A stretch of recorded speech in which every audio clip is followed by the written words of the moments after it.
বিষ্ণুকে দেখে অগ্নি হতবাক। বিষ্ণুর সারা শরীরে ধস্তাধস্তির চিহ্ন, হাতে পায়ে খামচানোর দাগ, রক্ত ঝরছে। ও চোখ বন্ধ করে শুয়ে আছে। সারা শরীরের ক্ষতস্থানগুলো কাপড় দিয়ে জড়ানো। মোহন জিজ্ঞেস করল, বিষ্ণুর কি এখনো জ্ঞান আছে? ওর মা বললেন, না বাবা, জ্ঞান নেই। ভদ্রমহিলাকে দেখে মনে হলো খুব চুপচাপ, তবে আজ ছেলের এই অবস্থা দেখে একেবারেই নিস্তব্ধ হয়ে গেছেন। মুখে একটা থমথমে ভাব। অগ্নি প্রশ্ন করল, আচ্ছা, ওকে এখানে কে পৌঁছে দিয়ে গেল?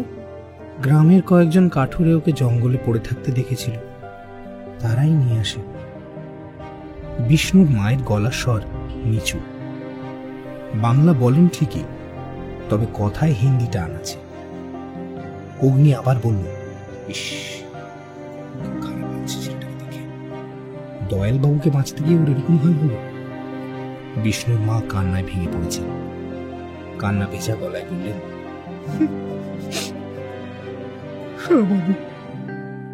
ভদ্রমহিলাকে দেখে সংলাপের খুব মায়া হলো।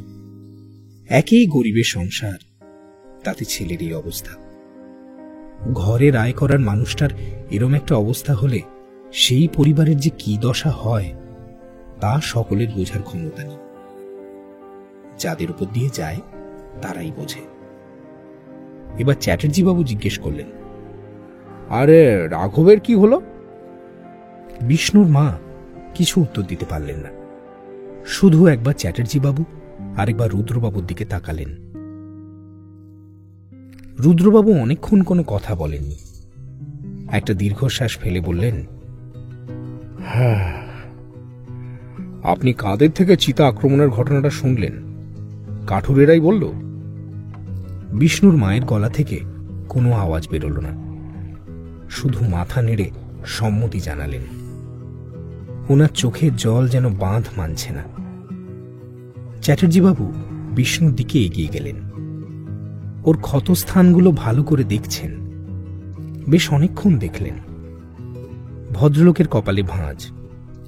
ওনার সম্ভবত কিছু একটাতে খটকা লাগছে। অবশেষে ভারী গলায় চ্যাটার্জি বাবু বললেন, এটা দেখে কিন্তু চিতার নখের চিহ্ন মনে হচ্ছে না। অগ্নি এগিয়ে এসে বলল, কই দেখি। ঝুঁকে খানিকক্ষণ দেখে অগ্নিও বলল, হ্যাঁ তাই তো, চিতার নখের চিহ্ন তো এরকম হওয়ার কথা নয়। এটা তো মানুষের সঙ্গে হাতাহাতির দাগ। সে কি? রুদ্রবাবু এগিয়ে এলেন, কই দেখি। হ্যাঁ তাই তো। চ্যাটার্জি বাবু, অগ্নি আর রুদ্র তিনজনেই ঝুঁকে ভালো করে বিষ্ণুকে দেখছে। বিষ্ণুর মা সকলের দিকে হাঁ করে তাকিয়ে রয়েছেন। ওনার কান্না থেমে গেছে। বুঝতে পারছেন না সকলে এসব কি বলছেন। উনি এতক্ষণ ভাবছিলেন ওনার ছেলেকে বুঝি চিতায় আক্রমণ করেছে। এখন পুরো অন্য কথা শুনছেন। বিষ্ণুকে তাহলে চিতায় আঘাত করেনি, তাহলে কে করেছে? চ্যাটার্জি বাবু বিষ্ণুর মাকে জিজ্ঞেস করলেন, আচ্ছা, কাঠুরেরা কি চিতাকে ওদের উপর আক্রমণ করতে দেখেছিল? বিষ্ণুর মা চোখের জল মুছতে মুছতে কিছুক্ষণ ভাবলেন, তারপর বললেন, না, আক্রমণ করতে দেখেনি বাবু। অগ্নি প্রায় ওনার কথার মধ্যে ঝাঁপিয়ে পড়ে বলল, তাহলে আপনি কি করে শিওর হচ্ছেন যে এটা চিতারই কাজ? বিষ্ণুর মা পুরো পাজলড। এত জটিলভাবে উনি কিছু ভেবে দেখেননি। ভদ্রমহিলা বললেন, মানে কাঠুরেরা তো তাই বলল, আর এই যে আঁচড়ের দাগ দেখছি। কিন্তু কাঠুরেরা তো চিতাকে আক্রমণ করতে দেখেনি। বিষ্ণুর মা এবার বুঝেছে সবাই কি বলতে চাইছে। অগ্নি কিন্তু ভুল কিছু বলেনি। কাঠুরেরা কি দেখতে কি দেখেছে কে জানে। রুদ্রবাবু বিষ্ণুর মাকে জিজ্ঞেস করলেন, আচ্ছা, কাঠুরেরা আপনাকে কি বলেছে আপনি সবটা আমাদের বলতে পারবেন? হ্যাঁ জমিদার বাবু, কাঠুরেরা বলল ওরা জঙ্গলে একটা আহত চিতা দেখেছিল। তারপর জঙ্গলের ভেতরে কিছুটা যেতেই দেখে বিষ্ণু মাটিতে পড়ে আছে। পাশে ওর টাঙ্গাটা দাঁড় করানো, ওতে কেউ ছিল না। বিষ্ণুর মা একটু থেমে কিছুটা নিঃশ্বাস নিলেন। এতক্ষণ কাঁদতে থাকায় ভদ্রমহিলা খুব সহজেই হাঁপিয়ে উঠছিলেন। ওনার কথার ফাঁকে অগ্নি বলল, আর দয়ালবাবু? কাঠুরেরা দয়ালবাবুর ব্যাগপত্র টাঙায় দেখেছিল, কিন্তু ওনাকে দেখেনি। তবে মাটিতে কাউকে ঘষে নিয়ে যাওয়ার চিহ্ন আর রক্তের দাগ চারিদিকে ছড়িয়ে ছিটিয়েছিল। আরে কিন্তু তাতেও তো চিতায় মেরেছে সেটা প্রমাণ হয় না, তাই না? রুদ্রবাবু বেশ দৃঢ়ভাবে বললেন। চ্যাটার্জিবাবু কথাগুলো শুনছিলেন কিনা ঠিক বোঝা গেল না। উনি বললেন, বিষ্ণুকে চিতায় আক্রমণ করেনি অগ্নি। সকলের চোখ ঘুরে গেল চ্যাটার্জিবাবুর দিকে। উনি বিষ্ণুর মাথার কাছে ঝুঁকে কিছু একটা দেখছিলেন। কেন মিস্টার চ্যাটার্জি? অগ্নি চ্যাটার্জিবাবুর দিকে এগিয়ে গেল। কারণ বিষ্ণুর মাথার মাঝখানে একটা আঘাতের চিহ্ন। এদিকে এসে দেখো। অগ্নি দেখল। চ্যাটার্জিবাবু বললেন, ভারী কিছু দিয়ে মারা হয়েছে। চিতাবাঘ তো নিশ্চয়ই ভারী কিছু দিয়ে মাথায় মারবে না, তাই না? চ্যাটার্জিবাবু একটা ভুরু তুলে অগ্নিকে পুরো কথাটা বললেন। ভাবখানা এমন যাতে যা দেখছেন তার সবটা ওনার ঠিক লাগছে না। কিছু একটা গন্ডগোলের আভাস পেয়েছেন। মিসেস ব্রিগ্যাঞ্জা বললেন, ওকে আবার কে মারবে? এই প্রথম মিসেস ব্রিগ্যাঞ্জা কথা বললেন। এতক্ষণ চুপ করে দাঁড়িয়েছিলেন। সংলাপ ভুলেই গেছিল যে উনিও সঙ্গে এসেছেন। ওকে কে মারতে পারে জানলে আমরা কি এখানে দাঁড়িয়ে থাকতাম? চ্যাটার্জিবাবু শটান জবাব দিলেন। ভদ্রলোক এমনিতে মিসেস ব্রিগ্যাঞ্জাকে সহ্য করতে পারেন না। তার মধ্যে ওনার এইরকম একটা অদ্ভুত কথা শুনে আরো রেগে গেলেন। কিন্তু দয়ালবাবু, ওনার কি হলো? আমাদের একবার খোঁজ করা উচিত। অগ্নি বেশ উদ্বিগ্ন, সেটা ওর কথার ভঙ্গিতেই বোঝা যাচ্ছে। কোথায় খোঁজ করতে যাবে অগ্নি? জঙ্গলের কোন প্রান্তে রাঘববাবু আছেন সেটা কি তুমি জানো? মিসেস ব্রিগ্যাঞ্জা গম্ভীর গলায় অগ্নিকে বললেন কথাটা। ওনার কথার মধ্যে একটা বিষয় খুব লক্ষ্য করার মতো।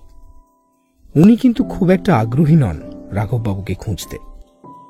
সংলাপও বুঝল মিসেস ব্রিগ্যাঞ্জা অনেকক্ষণ ধরেই বিষয়টা চাপার চেষ্টা করছেন, কোনো রকমে এড়িয়ে যেতে চান। সেই জন্যই কি উনি এলেন সংলাপদের সঙ্গে? কারণ অন্য কিছুতে উনি এতটা আগ্রহ দেখান না।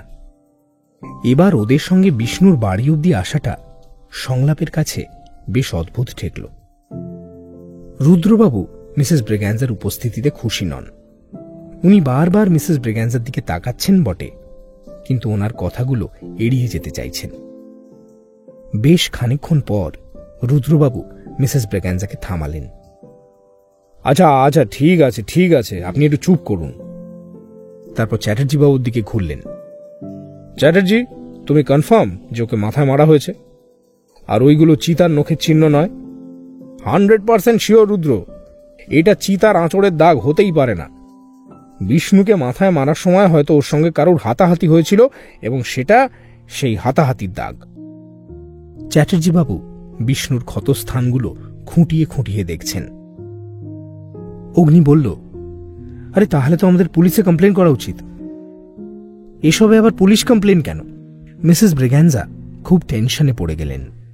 রুদ্রবাবু বললেন, পুলিশ কমপ্লেন কেন করা হবে না বলতে পারেন? ভদ্রলোক মিসেস ব্রিগ্যাঞ্জার দিকে একবার চোখ সরু করে তাকালেন। তারপর অগ্নিকে ডাকলেন। শোনো অগ্নি, কাল সকাল হলেই তুমি থানায় যাবে। চ্যাটার্জিকে সঙ্গে নিয়ে যাও, সবটা জানাবে ওদের, যা যা ঘটেছে সব বলবে। অগ্নি মাথা নেড়ে বলল, তা বেশ, কাল ভোরেই যাব। রুদ্রবাবু বিষ্ণুর মাকে বললেন, আমরা এবার ফিরে যাই, রাত অনেক হয়েছে। কাল একবার এসে দেখে যাব, আর কিছু প্রয়োজন পড়লে আমাদের বলবেন। বিষ্ণুর মা প্রণাম করলেন। সকলে আবার এলগিনে ফিরে এলো। সবারই মন খারাপ। কেউ কোনো কথা না বলে যে যার মতো নিজের ঘরের দিকে চলে গেল। রুদ্রবাবু সিঁড়িতে উঠতে গিয়ে হঠাৎ থমকে দাঁড়ালেন। পেছনে ঘুরে মিসেস ব্রিগ্যাঞ্জাকে খুব গম্ভীর গলায় বললেন, আপনি আমার ঘরে আসুন, দরকার আছে। মিসেস ব্রিগ্যাঞ্জা বললেন, কাল সকালে যাব। রুদ্রবাবু খুব জোরে ধমক দিয়ে বললেন, আপনি কি করেছেন তা আপনি জানেন, এবং সেটা আমিও জানি। তাই চুপচাপ আমার ঘরে আসুন এক্ষুনি। মিসেস ব্রিগ্যাঞ্জা কেঁপে উঠলেন।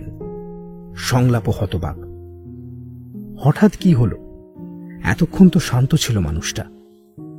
এলগিনে ফিরতেই মিসেস ব্রিগ্যাঞ্জার উপর রেগে গেলেন কেন? আর কি জানেন রুদ্রবাবু?